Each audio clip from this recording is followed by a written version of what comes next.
Welcome back. We've been talking about the relationship between minds and bodies, the so-called mind-body problem. And we've seen one ancient answer to that question. Minds are not parts of bodies, and thinking is not something that bodies can do on their own. Instead, thinking, having a mind or intellect, is a capacity that bodies have only when they're combined with a different kind of substance, the soul. Souls on this picture are not one of the kinds of material elements that make up bodies. They're things that are added that enable bodies to grow and decay, move and sense, or think. If you're wondering how souls can be a kind of substance, that's a good question. But for now, take a moment to recall that there are two parts of Aristotle's approach to the mind and souls, one that we're saving and one that we're getting ready to see rejected. The part we're saving is the idea that a reason to believe in things, elements, souls, or anything else, is that postulating them helps us explain the things we observe. It's probably not that simple, but it's an okay place to start. In the example of Aristotle, he postulated 5 different elements in order to explain the motions of things.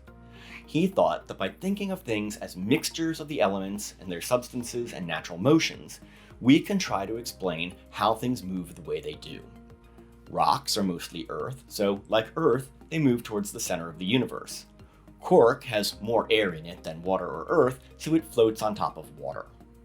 The reason to hypothesize different kinds of elements is to explain the different motions of things. But the explanations of motion that Aristotle proposed rely on the idea that each kind of thing comes with its own motion and purposes. That's the idea we're getting ready to reject in favor of a mechanical understanding of physics. The advent of mechanical physics, combined with advances in technology, greatly influenced René Descartes. Start with some problems for Aristotle's physics. One problem is that Aristotelian physics sometimes simply makes the wrong predictions. For example, Aristotle thought that objects fall with a speed proportional to their weights, but that's just not true. Worse, Aristotle's framework sometimes makes contradictory predictions, as Galileo made clear with his famous thought experiment. Galileo asks us to imagine 2 balls, one light and one heavy, connected to each other by a string. According to Aristotle's hypothesis, the heavier ball, considered alone, should fall faster than the light ball. If one is 10 times heavier, then it should fall 10 times faster.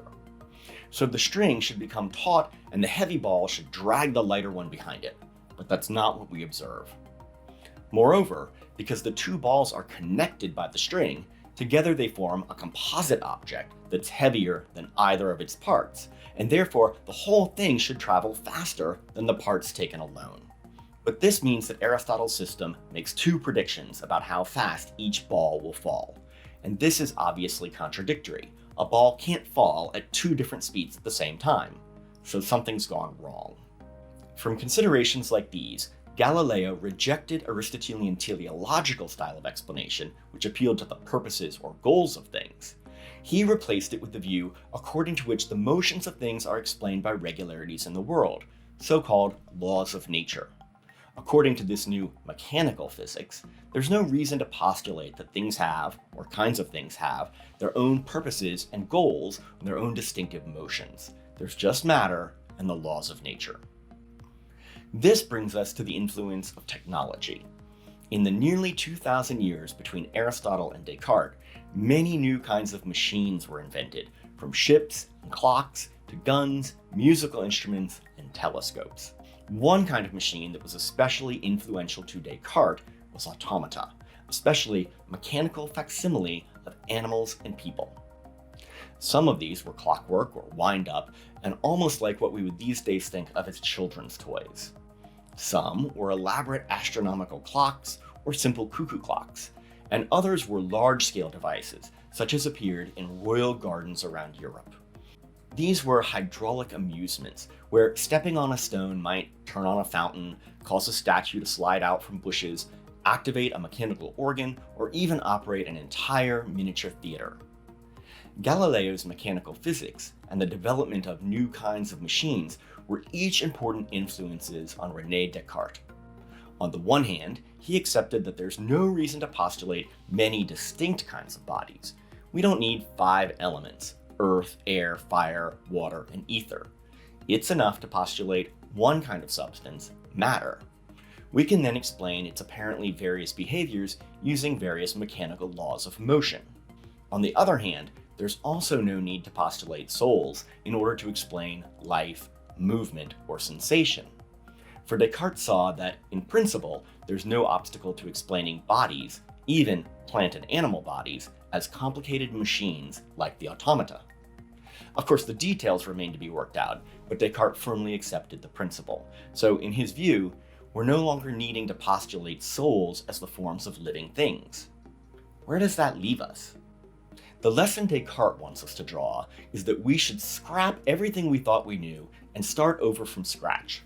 Remember, everything we thought we knew for Descartes is everything he'd been taught at La Flèche, the Jesuit college. So he's suggesting that we should reject the official doctrine of the Catholic Church. How can we do that and not get arrested like Galileo, or worse? Descartes proposes a method of analysis aimed at securing some bits of truth that we can know with certainty and then rebuilding our beliefs on that basis. The pursuit of truth would not be objectionable to anyone, even the church scholars at the Sorbonne, right? So, by advancing his physical and metaphysical views as the consequences of what he thinks is an entirely innocent and neutral methodology for inquiry, one based on certainty, he hopes to protect his conclusions and himself from the scorn of the church. Descartes asks us to consider whether doubts can be raised about any of our beliefs. Begin with ordinary perceptual beliefs. Could we be mistaken? Could we be dreaming? Could we be insane or hallucinating? Could God be deceiving us? Descartes leads us through each consideration, applying it to various kinds of beliefs and arriving at a position from which we seem to be able to doubt everything about our sensations and bodies, about the world around us, and even about mathematics and God. But then it occurs to Descartes that there's one thing whose existence he cannot doubt. As Descartes puts the point in his Discourse on Method, which is discussed in the chapter we read from Quam Appia, then, examining attentively what I was, and seeing that I could pretend I had no body, and that there was no world and no place where I was, but that I could not pretend in the same way that I did not exist, and that, to the contrary, just because I was thinking to doubt the truth of the other things, it followed quite obviously and quite certainly that I did exist. Of course, Descartes was not the first person to wonder whether he might always be dreaming, and we can find that idea all the way back to Plato at least. And neither is Descartes the first person to reason that because we can imagine that we continue to exist without our bodies, we must be things that are distinct from our bodies. For example, consider the so-called flying man passage from the medieval Islamic philosopher Avicenna, who worked around 1000 CE, over 600 years before Descartes. He writes, "So we say that it has to be imagined as though one of us were created whole in an instant, but his sight is veiled from directly observing the things of the external world. He is created as though floating in air or in a void, but without the air supporting him in such a way that he would have to feel it. And the limbs of his body are stretched out and away from one another, so they do not come into contact or touch. Then he considers whether he can assert the existence of his self. He has no doubts about asserting his self as something that exists, without also having to assert the existence of any of his exterior or interior parts, his heart, his brain, or anything external. He will, in fact, be asserting the existence of his self without asserting that it has length, breadth, depth, and if it were even possible for him in such a state to imagine a hand or some other extremity, he would not imagine it as part of his self or as a necessary condition of his self.